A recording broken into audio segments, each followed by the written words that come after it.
오늘 우리에게 주신 하나님의 말씀은 신명기 10장 1절에서 22절 말씀입니다.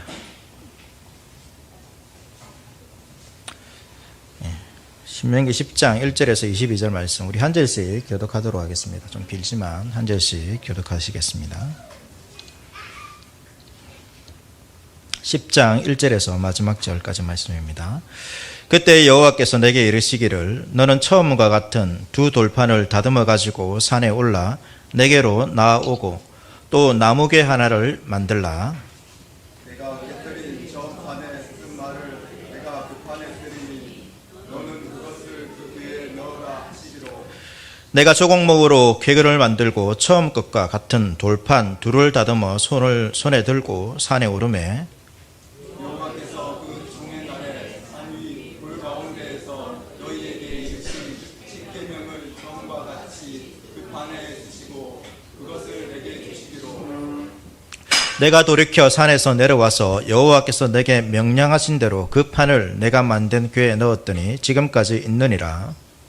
이스라엘 자손이 의외로 분야야 산에서 흙을 떠나 모세라에 이르러 아론이 거기서 죽어 감사되었고 그의 아들 엘라살이 그를 이어 제사장의 직임을 행하였으며 또 거기를 떠나 국고다에 이르고 국고다를 떠나 욥바다에 이른즉 그 땅에는 시내가 많았으며 그때 여호와께서 레위 지파를 구별하여 여호와의 영광궤를 내게 하며 여호와 앞에 서서 그를 섬기며 또 여호와의 이름으로 축복하게 하셨으니 그 일은 오늘까지 이르느니라.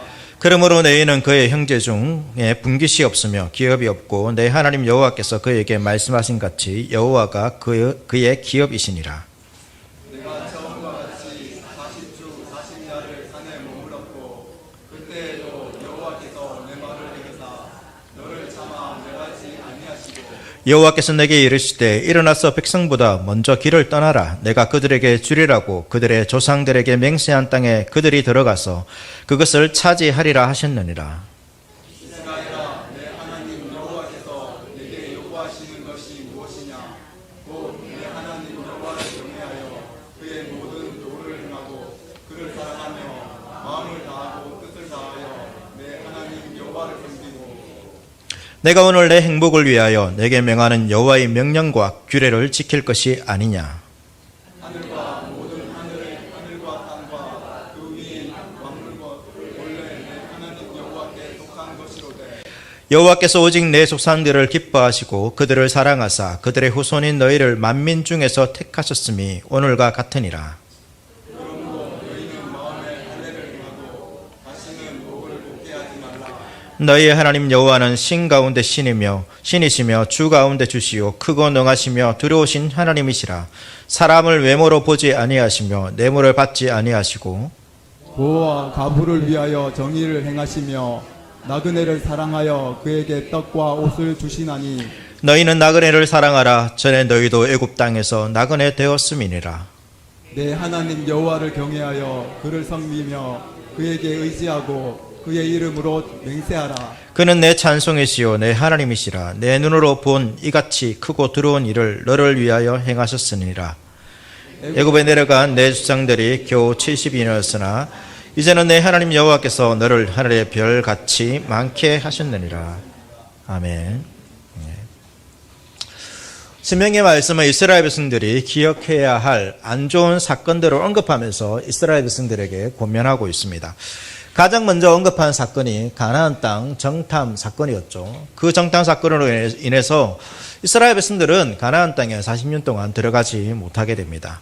그리고 또 하나의 사건이 있습니다. 중요한 사건인데요. 그것은 이스라엘 백성들이 금송아지를 만든 사건입니다. 하나님께서 이스라엘 백성들을 시내산으로 부르셨죠. 그곳에서 모세를 산으로 불러 올렸습니다. 율법을 주시기 위한 것이죠. 그곳에서 하나님께서는 모세에게 십계명 두 돌판을 주셨습니다. 그러나 모세가 이 첫 번째 십계명 돌판을 들고 내려왔을 때 이스라엘 백성들은 뭐하고 있었습니까? 아론을 부축해서 금송아지를 만들어서 섬기고 있었습니다. 이것을 본 모세는 매우 경노했습니다. 그리고 들고 있던 십계명을 던져서 깨트려 버렸죠. 하나님께서도 지금 이 백성들을 멸하시고 모세로부터 새로운 민족을 시작하겠다라고 말씀하셨습니다. 그러나 모세는 하나님께 기도합니다. 이 민족을 위해서 기도하고 하나님께서는 모세의 기도를 들으셔서 이스라엘을 차마 멸하지 않으셨습니다. 그리고 오늘 말씀에서 하나님께서는 이 모세에게 다시 십계명 돌판을 주시기 위해서 이 모세를 불러 올리는 장면이 있는 것을 보게 됩니다. 이 십계명 돌판을 주시는 이 장면을 통하여서 하나님께서 우리를 어떻게, 그의 백성들을 어떻게 사랑하시고 인도하시는지를 우리가 보고 배울 수 있습니다. 하나님께서 어떻게 오늘 이 말씀을 통해서 우리가 하나님께서 우리를 어떻게 사랑하시고 또 우리를 사랑하시는 그 하나님께서 우리에게 요구하시는 것이 무엇인지 그것을 살펴보는 시간을 가지도록 하겠습니다. 먼저 하나님께서 어떻게 그의 백성을 사랑하시는지를 보겠습니다. 하나님께서 모세를 다시 호렙산으로 불러 올리십니다. 그 이유는 다시 깨뜨려버린 그 십계명 두 돌판을 다시 주시기 위해서죠. 1절 말씀 보시면 그때 여호와께서 내게 이르시기를 너는 처음과 같은 두 돌판을 다듬어 가지고 산에 올라 내게로 나아오고 또 나무괴 하나를 만들라. 하나님은 십계명을 기록할 두 돌판을 준비해서 올라오라라고 말씀하십니다. 그리고 이 십계명 두 돌판만 준비하는 것이 아니라 모세에게 하나 더 준비하라고 하시는데 나무 궤를 준비하라고 하시죠. 이 십계명 두 돌판을 넣어서 보관할 그 나무 궤를 함께 준비해 두어라라고 말씀하고 계십니다. 여러분 이 두 돌판을 넣어둘 이 궤는 무엇입니까? 이 궤가 바로 이제 언약궤입니다. 언약궤죠. 하나님께서는 범죄한 이스라엘 백성들에게 다시 지금 십계명을 주고 있습니다. 왜 다시 여러분 십계명 돌판을 주고 있는 것입니까? 그리고 왜 그것을 언약궤 안에 넣어서 보관하라고 이렇게 말씀하고 계시는 것일까요? 십계명은 우리가 잘 알고 있듯이 10개의 계명이 적힌 돌판입니다. 율법의 핵심이 담겨 있죠. 율법의 핵심, 율법의 요약이라고 할 수 있는 것이 여러분 십계명입니다. 그래서 이스라엘의 율법은 이 십계명을 중심으로 쭉 이제 펼쳐져 있는 것이죠. 이스라엘이 반드시 지켜야 할 법이, 지켜야 되는 법 중에서 가장 중요하게 지켜야 되는 법이 바로 이 십계명일 것입니다. 그러나 우리가 알아야 하는 것은 이 십계명은 단순히 지켜야 하는 법이 적힌 돌판이 아니라는 것입니다. 십계명은 무엇을 상징하냐면 말씀이신 하나님의 임재를 상징하고 있는 것입니다. 말씀이신 하나님이 이 십계명 두 돌판에 기록되어 언약궤 안에 계신 것입니다. 언약궤를 이제 다른 말로 시은좌라고 말하고 있습니다. 하나님께서 그 보좌에 앉으셔서 통치하시는 자리인 것이죠. 하나님께서 두 돌판에 기록되어 언약궤 안에 들어갔다는 것이 여러분 무슨 의미입니까? 이것은 말씀이신 하나님이 더 이상 초월적인 그 산, 이 모세가 올라간 산은 아무나 갈 수 있는 산이 아닙니다. 모세 홀로 만나는 그 장소가 바로 이 초월적인 산이죠. 그 산에 머물지 않고 하나님께서 이 십계명 두 돌판에 기록된 말씀으로서 백성들의 삶의 자리인, 백성들의 삶의 거처가 있는 그 땅으로 임재하셨다는 것을 보여주고 있는 것입니다. 우리가 믿는 하나님은 모든 것을 초월하신 하나님이십니다. 그렇지 않습니까? 모든 우주 만물을 창조하셨고 우리가 측량할 수 없는 이 우주보다 크신 분이 바로 이 하나님이십니다. 그런데 이 하나님이 우리와 멀리 계신 분이 아니라는 거죠. 우리가 찾아도 쉽게 찾을 수 없는 분이 아니라는 것입니다. 그 하나님은 어떤 분이십니까? 초월적인 분이시지만, 우주보다 크신 분이시지만, 숨으신다면 그 누구도 참을 찾을 수 없는 분이시지만 그 하나님께서 항상 우리와 함께 하신다는 것을 성경은 우리에게 말해주고 있는 것입니다. 성경을 보십시오. 성경을 보시면 여러분 하나님으로부터 멀어지려고 하는 자가 누구입니까? 하나님이 아닙니다. 하나님으로부터 멀어지려고 하는 존재는 항상 인간입니다. 사람입니다. 하나님이 아니시죠. 성경에 기록된 하나님은 어떤 분이십니까? 멀어지려고 하는 인간에게 계속해서 찾아오시는 분이, 더 가까이 찾아오시는 분이 하나님이라고 말씀하고 있는 것입니다. 하나님은 우리와 가까이 하기 위해서 참으시고 애쓰시고 노력하시는 분이십니다. 하나님은 산에서 내려오셔서 이제 어떻게 하십니까? 모세만, 특별한 사람만 만나는 것이 아니라 그의 백성들과 함께 하시죠. 이 말씀으로 임하신 그 하나님, 십계명 두 돌판이 언약궤 안에 보관되지 않습니까? 여러분, 이 언약궤가 어디에 있습니까? 또 이 언약궤는 어디에 보관됩니까? 이스라엘의 중심에 있는 그 성막에 보관되어집니다. 하나님께서 이스라엘 중심에서 그들과 함께 하겠다는 것입니다. 그 보좌에 앉으셔서 말씀으로 그들을 통치하시고 가르치시겠다는 것을 상징적으로 보여주는 사건이 바로 십계명이라 할 수 있습니다. 그리고 이 언약궤는 백성들이 이동할 때 제사장이 언약궤를 맵니다. 어디에서 갈까요? 맨 뒤에서 갈까요? 그렇지 않습니다. 맨 앞에서 갑니다. 이스라엘 백성들이 가나안 땅에 들어갈 때 이 계속해서 흐르고 있는 이 요단강에 가장 먼저 들어가는 것이 무엇입니까? 바로 언약궤입니다. 여리고성을 돌 때에도 언약궤가 앞에 갑니다. 하나님께서 그들보다 먼저 앞서가셔서 그들을 인도하시고 그들의 적과 싸우신다는 것을 이 언약궤를 통하여서, 언약궤 속에 있던 그 돌판을 통하여서 말씀해 주고 있는 것입니다. 성경을 보면 역사 가운데서 하나님께서 우리가 점점점 더 가까워지고 있다는 것을 볼 수 있습니다. 하나님께서 여러분 산에 임하셨죠. 산에 임하셨습니다. 여러분 그전에는 어디에 임했을까요? 하나님께서 임재하시는, 이 땅에 임재하시는 장면이 없습니다. 모세를 찾아왔을 때 떨기나무에 임했죠. 그전에 하나님께서 이 땅에 임하신 장면이 있습니까? 없습니다. 그냥 꿈에서 환상으로 볼 뿐입니다. 근데 하나님께서 모세를 부르실 때, 이스라엘을 구원하기 위해서 모세를 부르실 때 하나님의 산에 임재하셨습니다. 그렇게 하나님께서는 이전보다 더 가까이 그들의 백성에게 오셨죠. 그리고 십계명 그 돌판에 기록되셔서 이스라엘 중심에 하나님께서 그들에게 오셨습니다. 말씀으로 함께 하셨습니다. 하지만 신약에는 어떻습니까? 그의 백성들과 더 가까워지셨습니다. 요한복음 1장 14절 말씀 보시면 말씀이 육신이 되어 우리 가운데 거하심에 우리가 그의 영광을 보니 아버지의 독생자의 영광이요 은혜와 진리가 충만하더라. 말씀이신 그분이 단순히 구약에는 두 돌판에 기록되셔서 이스라엘 성전 가운데 있었지만 그 말씀이신 그 하나님이 신약에는 어떻게 되셨습니까? 우리가 동일한 육신을 입고 이 땅에 오셨습니다. 여러분 이것은 놀라운 사건이죠.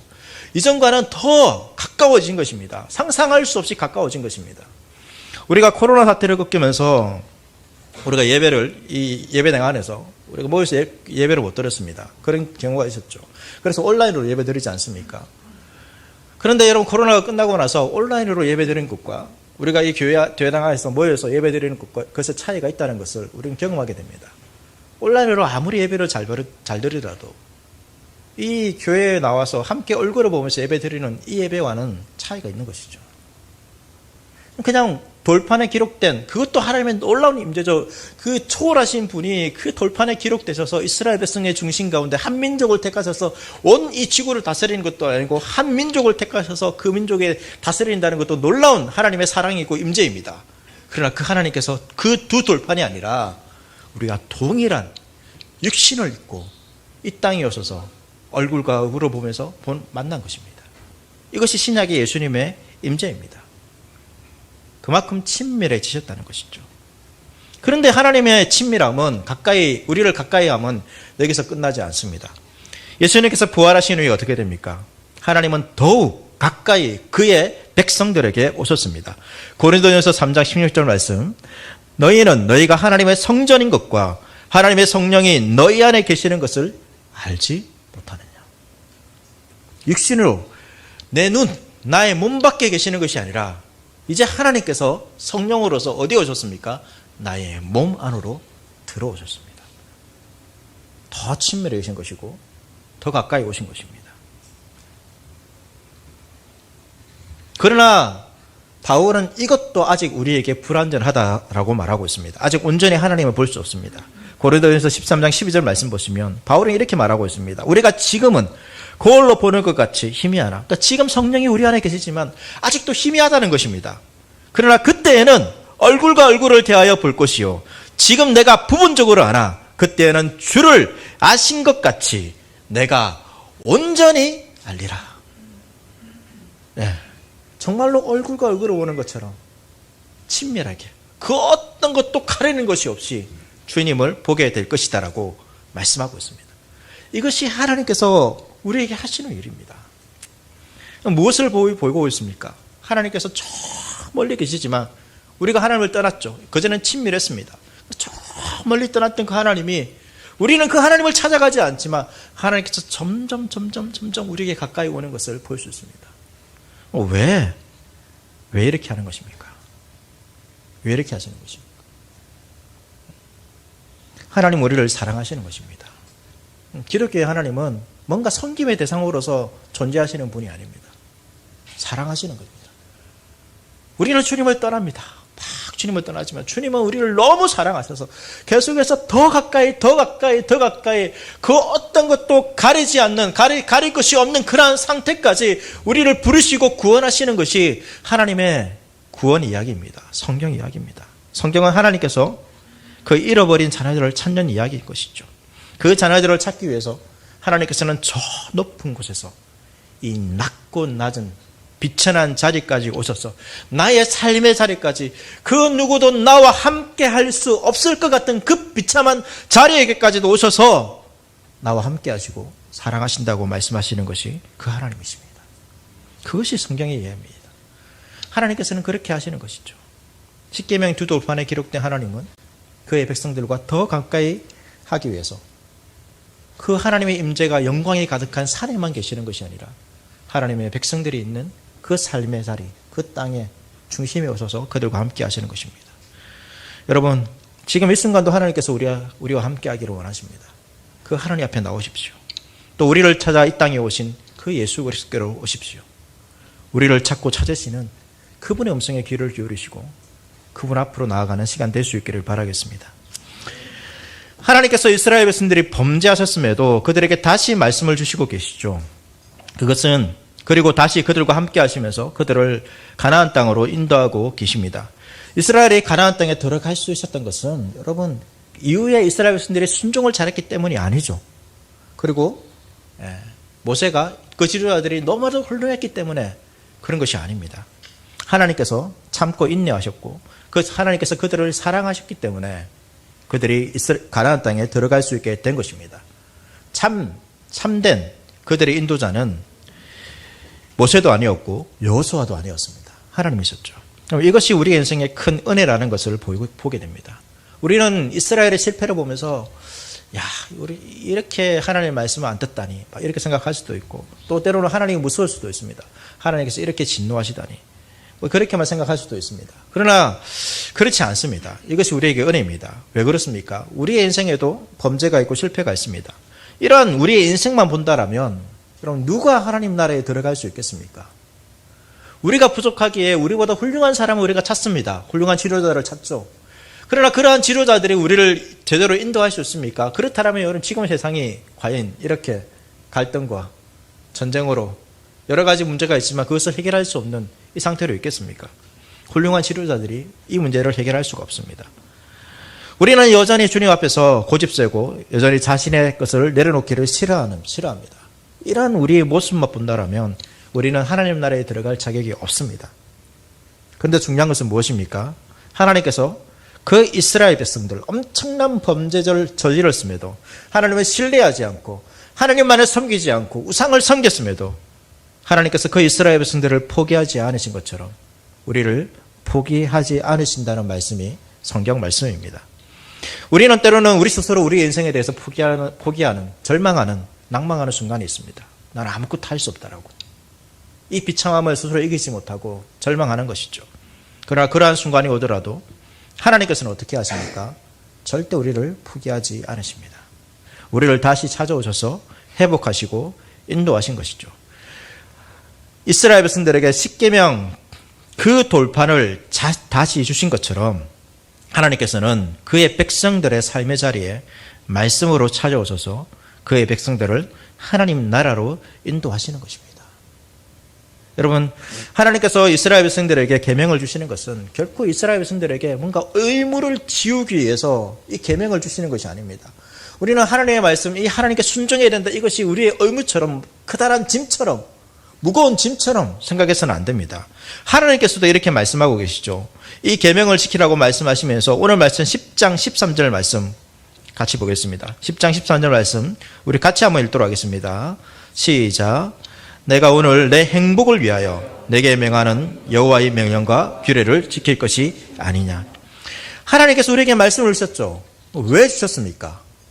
이걸 안 지키면 벌을 받기 때문에 주신 것입니까? 벌을 받겠죠. 그러나 그것이 목적이 아닙니다. 중요한 것은 무엇입니까? 하나님께서 이것을 지키라고 하신 이유는 우리의 행복을 위해서입니다. 하나님께서 직접 말씀하시고 계십니다. 하나님의 말씀을 듣고 지키는 것이 뭐라는 것이죠? 우리의 복입니다. 하나님의 말씀은 나의 삶을 제한하는 것이 아닙니다. 하나님의 말씀을 지키는 것이 여러분 나의 삶의 손해가 아니라는 것입니다. 말씀드린 것처럼 하나님의 말씀은 나의 삶의 무거운 짐이 아닙니다. 어렵고 힘들고 고통스러운 것이 아닙니다. 심각한 갈등을 일으키는 것이 아닙니다. 이 하나님의 말씀은 무엇입니까? 나의 삶의 행복입니다. 말씀이 행복입니다. 이 말씀이 행복이 되는 이 말씀이 나의 삶의 가장 앞자리에 서게 하십시오. 하나님께서 이스라엘 백성들을 저 앞에서 언약궤로서 그들을 인도하신 것처럼 여러분 이 말씀이 나의 삶의 앞에 인도하게 하십시오. 이 말씀으로 여러분 하루를 시작하십시오.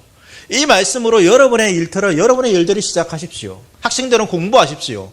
그냥 내가 가진 지혜와 사람들이 말하는 경험을 가지고 이 인생을 살아가는 것이 아니라 하나님의 말씀이 나의 인생, 나의 삶의 순간에 맨 앞자리에 있게 하시고 여러분 그 말씀을 쫓아가십시오. 그 말씀이 우리의 적들을 무너뜨리는 것입니다. 요단강을 가르고 여리고성을 무너뜨리는 것이 하나님의 말씀입니다. 이스라엘 백성들이 그 요단강을 가르기 위해서 공사를 했습니까? 여리고성을 무너뜨리기 위해서 싸웠습니까? 하나님의 말씀에 순종한 것밖에 없습니다. 하나님의 말씀이 우리의 삶의 앞자리에 서게 된다면 그 말씀이 우리를 행복으로 인도한다는 것을 믿으시기를 바랍니다. 하나님은 그 하나님의 뜻이 땅에 이루어지도록 말씀으로 통치하십니다. 그 하나님의 뜻이 하늘에서만이 아니라 나의 삶 가운데서도 이루어지도록 여러분 소망하시고 그 말씀에 순종하심으로 하나님의 뜻, 우리에게 베푸시는 그 하나님의 사랑이, 하나님의 복이 저와 여러분의 삶에 충만하게 나타날 수 있기를 바라겠습니다. 하나님께서는 이렇게 백성들을 사랑하셔서 백성들에게 행복을 주기 위해서 이 말씀을 주신 거죠. 돌판을 다시 주신 것입니다.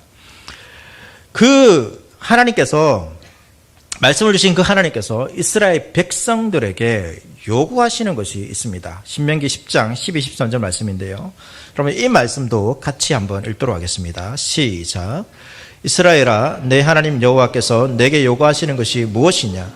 곧 내 하나님 여호와를 경외하여 그의 모든 도를 행하고 그를 사랑하며 마음을 다하고 뜻을 다하여 내 하나님 여호와를 섬기고 내가 오늘 내 행복을 위하여 명하는 여호와의 명령과 규례를 지킬 것이 아니냐. 네. 하나님께서 요구하시는 것 무엇입니까? 한마디로 하면 무엇입니까? 전심으로 사랑하라는 것입니다. 사랑하라는 것입니다. 하나님께서 우리에게 요구하시는 것은 결국은 다 무엇일까요? 이거 해라 저거 해라 이거 해라 이 모든 것을 다 종합하면 뭐냐면 사랑하라는 것입니다. 나를 사랑하라는 것이죠. 하나님께서 우리를 구원하신 이유가 무엇이었습니까? 그냥 우리가 지옥에 들어가면 불쌍하기 때문에 단순히 좋은 것으로 옮기기 위해서 삶의 문제를 해결하기 위해서 우리를 구원하시는 것입니까? 그것도 맞겠지만 그것은 부차적인 것입니다. 하나님께서 우리를 구원하신 이유도 우리와 사랑하기 위해서입니다. 하나님께서 우리를 천국에 들어가시는 이유도 이 땅에서는 아직까지 온전한 사랑을 할 수 없기 때문에 온전한 사랑을 하기 위해서입니다. 그리고 우리가 서로 사랑하는 관계에 있다라면 그 사랑하는 자에게 요구하는 것은 무엇입니까? 사랑입니다. 사랑의 관계 가운데서 여러분 사랑을 요구하는 것은 당연한 것입니다. 하나님께서 우리에게 사랑을 요구하시는 것은 억지가 아닌 것이죠. 뭔가 내가 사랑하기 싫은 대상을 싫은데 하나님께서 너 나 사랑해 이렇게 말하는 것이 아니라는 것입니다. 우리는 주님의 백성이고 주님의 자녀이고 주님의 제자이죠. 그리고 이 말이 무슨 말입니까? 우리가 여러 가지 일을 해야 한다는 것을 나타낼 수도 있습니다. 그러나 더 중요한 것은 가장 근본적인 것은 하나님을 사랑하라는 것입니다. 하나님을 사랑하는 자가 주님의 백성이고 주님의 자녀이고 제자입니다. 예수님께서 베드로에게 말씀하셨죠. 요한복음 21장 17절 말씀입니다. 요한복음 21장 17절 말씀 보시면 요한의 아들 시몬아 네가 나를 사랑하느냐? 베드로가 근심하여 이르되 주님 모든 것을 아시오매 내가 주님을 사랑하는 줄을 주님께서 아시나이다. 예수께서 이르시되 내 양을 먹이라. 예수님은 실패한 베드로를 찾아오셨습니다. 그리고 양을 맡기죠. 그런데 그 양을 맡기기 전에 뭐 하십니까? 다시 일을 맡기기 전에, 사명을 맡기기 전에 그의 사랑을 다시 회복하십니다. 베드로는 주님을 사랑합니다. 근데 이전에 실패가 그 사랑을 가로막고 있죠. 주님을 저주함에 배반했는데 내가 어떻게 다시 주님을 사랑한다라고, 그 사랑하는 마음은 있지만 그 사랑한다라고 어떻게 말할 수 있는가? 그 고통이 베드로에게 있었습니다. 그래서 예수님은 베드로를 찾아오셔서 네가 나를 사랑하느냐 세 번 물으시고 베드로 안에 있는 그 사랑을 다시금 회복하셨습니다. 하나님께서는 우리가 주님을 사랑하기를 원합니다. 주의 계명을 지키는데 우리가 주님을 사랑하여 주님의 계명을 지키기를 원하시는 것입니다. 내가 단순히 교회 다니고 직분도 있고 그리스도인이기 때문에 어떤 일을 하는 것이 아니라, 헌신하는 것이 아니라 주님을 사랑하기에 주님을 따르는, 주님께 순종하는 자가 되기를 원하시는 것입니다. 주님은 억지로 어떤 일을 맡기지 않으십니다. 네가 나를 사랑하느냐? 네 양을 먹이라. 네가 나를 사랑하느냐? 네 양을 먹이라. 먼저 우리 안에서 보아야 되는 것은 무엇입니까? 주의 말씀, 주의 계명을 지키면 복이기 때문에, 그러니까 단순히 어떤 복을 받기 위한 것으로서 그 계명을 지키는 것이 아니라 물으시는 것이죠. 네가 나를 사랑하느냐? 네가 나를 사랑하느냐? 그것을 하나님께서 원하시는 것입니다. 그리고 명령과 규례를 지킨다는 것은 여러분 다른 말로 서로에게 신실하라라는 것입니다. 단순히 어떤 벌과 또 뭐 무서움, 복을 의한 조건보다는 서로에게 신실하라라는 것입니다. 사랑하는 관계에서는 서로를 향한 신실함이 요구되죠. 우리가 아내와 남편이 있는 분들은 서로 사랑합니다. 근데 아내와 남편이 있는데 다른 사람을 사랑합니다. 괜찮습니까, 여러분? 서로 결혼했기 때문에 너 나를 사랑해. 이 당연히 요구하는 거죠. 이건 이상한 것이 아닙니다. 그런데 다른 사람을 사랑해. 다른 사람을 사랑하지 마. 이것도 이상한 것이 아니죠. 그렇게 해서는 안 되죠. 그것은 그 사람의 사랑을 제한하는 것이 아닙니다. 나의 사랑은 너 한 사람에게 한정될 수 없어. 나는 이 사람도 사랑할 거고 저 사람도 사랑할 거야. 그 사랑이 진짜 사랑입니까? 그렇게 사랑하는 사람을 여러분 사랑하고 싶습니까? 싫죠. 하나님께서 우리에게 요구하시는 이 명령과 규례를 지키라는 말은 이것과 마찬가지입니다. 신실하라는 거죠. 하나님의 명령은, 이 사랑의 명령은 배타적일 수밖에 없습니다. 사랑의 관계가 배타적이기 때문입니다. 그리고 그 요구, 그 서로에게 신실하라는 그 요구를 지킬 때에 그 관계는 어떻게 됩니까? 더 깊어지고 더 큰 행복을 누리게 되는 것입니다. 만약에 여러분 아까 저 말한 것처럼 가정에서 내게 아내와 남편도 사랑하고 다른 여자와 남자도 사랑하고 그 가정이 행복할까요? 아니죠. 정말로 서로에 대한 사랑이 깊어질수록, 서로에 대한 사랑이 신실할수록 그 가정은 더 행복한 것입니다. 그래서 이 하나님의 명령은 나만을 사랑하라, 나의 명령과 계명을 지키라, 이 하나님의 말씀은 우리를 제한한 것이 아니라 우리에게 더 큰 행복, 우리의 행복을 지키기 위한 하나님의 명령이라는 것을 여러분 기억할 필요가 있습니다. 사랑하는 하나님의 성도 여러분, 하나님을 사랑하십시오. 그것이 우리의 가장 큰 행복입니다. 이것을 믿으십시오. 하나님만 사랑하십시오. 하나님을 사랑할 뿐만 아니라 하나님만 사랑하십시오. 그것이 더 큰 행복으로 우리를 인도하는 것입니다. 어떻게 하는 것이 사랑하는 것입니까? 말씀드린 것처럼 명령과 규례에 신실하는 것입니다. 하나님의 말씀을 여러분 읽으십시오. 그리고 그 말씀을 들으십시오. 하나님의 음성을 듣는다는 것은 여러분 신비한 것이 아닙니다. 성경을 펼치는 것입니다.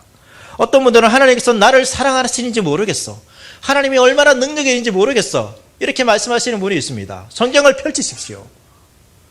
성경을 보지 않으면서 하나님의 사랑이 무엇인지 모르겠습니다, 이렇게 말하는 것은 다른 방법이 없습니다. 하나님의 사랑을 알려줄 방법이 없습니다. 하나님의 사랑은 우리가 말로 설명할 수 있지만 가장 분명하게 하나님께서 직접 우리에게 이 말씀으로서 성경에 기록해 주셨습니다. 그 말씀을 펼쳐서 하나님께서 나를 사랑한다라는 그 음성을 들으십시오. 성경을 펼치면 너와도 많은 곳에서 신약뿐만 아니라 구약에서도 우리를 사랑하시는 그 하나님의 놀라운, 우리를 사랑하기 위해서 인내하고 참고 스스로 고통당하시는 그 하나님의 놀라운 모습들을 우리가 볼 수 있습니다. 성경을 펼쳐서 읽으십시오. 그 하나님의 사랑을 깨닫게 될 때 어떻게 됩니까? 하나님의 사랑, 하나님을 사랑하게 되는 것입니다. 하나님을 사랑하는 자들은 하나님을 사랑할 뿐만 아니라 그것을 그의 삶에 실천하게 됩니다. 신명기 10장, 오늘 말씀이 10장 18절 19절 말씀 보시면 고아와 과부를 위하여 정의를 행하시며 나그네를 사랑하여 그에게 떡과 옷을 주시나니 너희는 나그네를 사랑하라. 전에 너희도 애굽 땅에서 나그네 되었느니라. 고아와 과부, 나그네 나오고 있습니다. 이 고아와 과부는 고대 사회에서 약자로 대표되는 사람들입니다. 하나님께서 그들에게 관심을 가진다는 것이죠. 그들에게 정의를 행하시며 사랑을 베푸십니다. 그리고 따지고 보면 영적으로 이 고아와 과부는 하나님 앞에서 모든 인류가 가졌던 그런 모습입니다. 인류는 하나님 아버지를 따라서 아버지를 잃어버린 고아였습니다. 그렇죠. 그리고 신랑 되시는 아들 하나님을 죽이고 스스로 과부가 되었습니다. 우리가 영적으로 고아와 과부 같은 자였죠. 그런데 하나님께서 이 고아와 과부의 하나님이셨죠.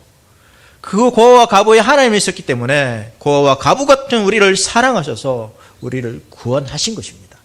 하나님께서 그러한 자들에게 관심이 없었다면 우리를 구원하지 않았을 것입니다. 우리는 이렇게 하나님의 사랑을 아는 자들입니다. 하나님의 사랑을 알기에 하나님과 같은 마음으로 고아와 과부를 향한 사랑의 마음을 가져야 하는 것이죠. 그리고 하나님께서는 나그네를 사랑하라고 하시면서 이렇게 말씀하시죠. 전에 너희도 애굽 땅에서 나그네 되었습니다. 똑같은 것입니다. 이스라엘의 애굽 땅에서 여러분 나그네 되었습니까? 나그네, 우리가 생각하는 그런 나그네 어떤 목적지를 두고 그냥 쭉 여행하는 사람처럼 이런 생각해서는 안 됩니다. 이스라엘 백성들은 애굽에서 종이었죠.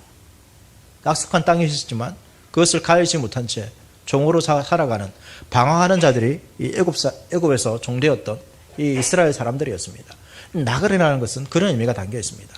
뭔가 목적지 없이 인생을 방황하고 있는 세상의 종처럼 살아가는 자들이 바로 이 나그네죠. 그런데 하나님께서는 그러한 나그네 같은 이스라엘을 사랑하셔서 구원해 주셨기 때문에 그 나그네와 같은 자들을 사랑하라라고 말하고 있습니다.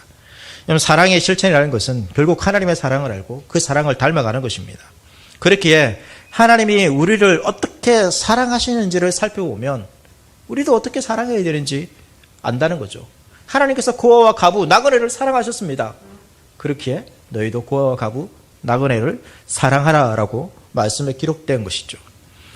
요한일서 4장 10절 말씀 10절 11절 말씀 보시면 사랑은 여기 있으니 우리가 하나님을 사랑한 것이 아니요 하나님이 우리를 사랑하사 우리 죄를 속하기 위하여 화목제물로 그 아들을 보내셨습니다.